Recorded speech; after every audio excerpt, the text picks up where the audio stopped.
अस्सलामुअलैकुम नाज़रीन, आप देख रहे हैं A1 टीवी। नजर डालेंगे खेलों के मैदान की तरफ।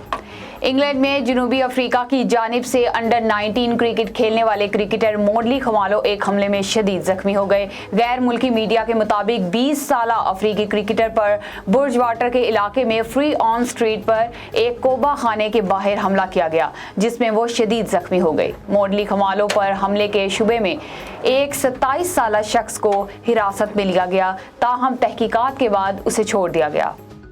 दुनिया के 7 बरआज़मों की 7 बुलंद तरीन चोटियों को सर करने का अज़म लेने वाले पाकिस्तानी कोहपेमा असद अली मेमन ने शुमाली अमरीका की बुलंद तरीन चोटी दिनाली को सर कर लिया।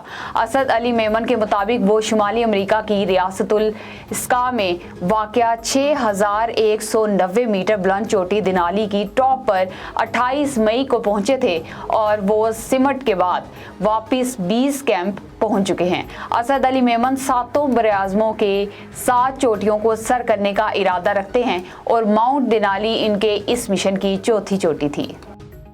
कौमी विमेन क्रिकेट टीम की कप्तान बिस्मा मारूफ को कॉमनवेल्थ गेम्स में बेटी को साथ रखने की इजाजत मिल गई। सरबराह women cricket PCB Tania Malik का कहना है कि बिस्मा मारूफ की फैमिली की गेम विलेज में ठहरने की दरख्वास्त मंजूर करने पर वो कॉमनवेल्थ गेम्स की इंतजामिया की मशकूर हैं।